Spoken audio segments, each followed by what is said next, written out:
دکان پر گیا اور وہ کنگن خرید کر خوشی خوشی گھر چلا آیا۔ پوری رات کنگن سامنے رکھ کر طرح طرح کے لفظ تراشتا رہا۔ اس کنگن سے بات کر کے معصومہ کا حصول آسان لگنے لگا۔ دوسرے روز آفس سے ذرا پہلے اٹھ گیا۔ میرا خیال تھا کہ وہ لائبریری نہ پہنچی ہوگی، لیکن وہ مجھے اپنی مخصوص جگہ پر نظر آئی۔ مجھ پر ایک نگاہ ڈالی، پھر واپس اپنی کتاب کی جانب متوجہ ہو گئی۔ میں اس کی ہی ٹیبل پر درمیان میں 2 کرسیوں کا فاصلہ چھوڑ کر بیٹھ گیا۔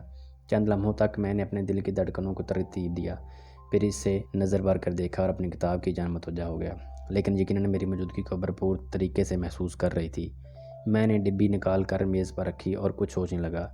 میں بھلا کس طرح اس سے متوجہ کرتا، مجھے کیا کرنا چاہیے تھا، میں اسے لائبریری سے باہر نکلنے کیا کہنا چاہتا تھا، لیکن الفاظ کا چناؤ مجھے مشکل محسوس ہونے لگا۔ میں نے ایک عجیب سی حرکت کی، میں نے کنگن کو ڈبیا سے نکالا اور ہمت سے اسے دے دیا۔ معصومہ نے از حد حیرانی سے پہلے کنگن کو پھر مجھے دیکھا۔ میں نے ڈبی بھی میز پر چھوڑ دی اور اٹھ کر لائبریری سے باہر چلا گیا۔ باہر آ کر لان میں کھڑا ہو گیا۔ وہ میرے پیچھے آئی تھی، سنیے، اور کہنے لگی کہ یہ لے اپنے کنگن۔ جی نہیں، میں نے محض اسے خریدا ہے، یہ آپ کے لیے بنا ہے۔ مجھے اس کے لہجے کی نرمی سے حوصلہ ہوا۔ میں سمجھی نہیں۔ اس کی آنکھوں میں اول روز الجھن اور حیرت تھی۔ یہ میری جانب سے آپ کے لیے ایک حقیر سا تحفہ ہے معصومہ، لیکن کیوں؟ اس لیے کہ میں یہ وہ واحد لمحہ جہاں مرد کی زبان عورت کے سامنے لڑکھڑا جاتی ہے، میرے مد مقابل کھڑا تھا۔ جی کہیے۔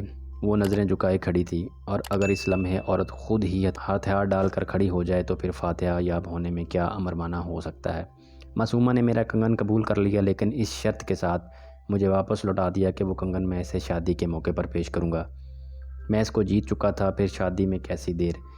جلدی ہی وہ میری دلہن بن کر میرے گھر کے اس چھوٹے سے صحن میں اتر آئی، جہاں بیٹھ کر میں اس کے تصور سے گھنٹوں بات کیا کرتا تھا۔ شادی کے لیے میں نے آفس سے لون لیا تھا۔ ہماری زندگی خوشگوار انداز میں چلنے لگی۔ بیٹی کی پیدائش کا موقع آیا تو میں نے آفس سے مزید لون لیا۔ میری تنخواہ آدھی لون میں کٹ گئی۔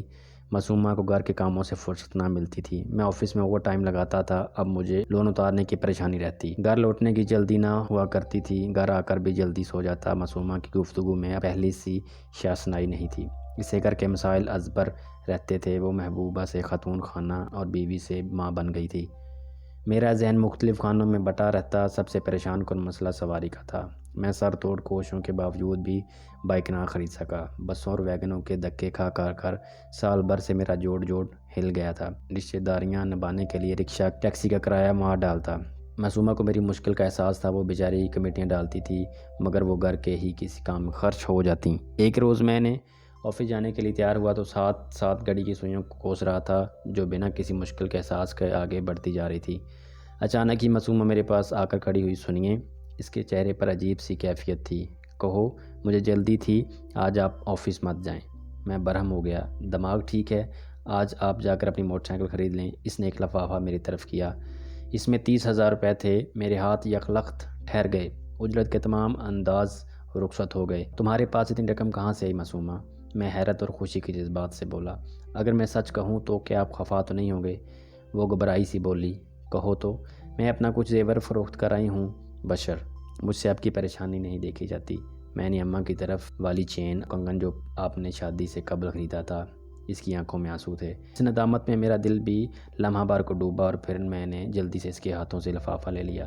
تم کتنی اچھی ہو معصومہ، تمہیں میرا کتنا خیال ہے۔ مجھے احساس ہو رہا ہے میرا انتخاب کتنا درست تھا۔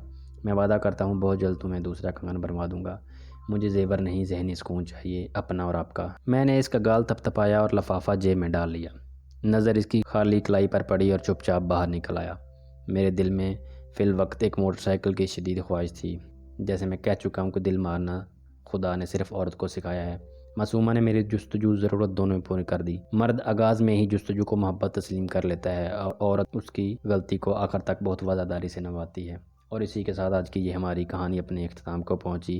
ویڈیو اچھی لگی ہو تو اس کو لائک، شیئر اور چینل کو لازمی سبسکرائب کریں۔ ملتے ہیں اگلی ویڈیو میں، تب تک کے لیے اللہ حافظ۔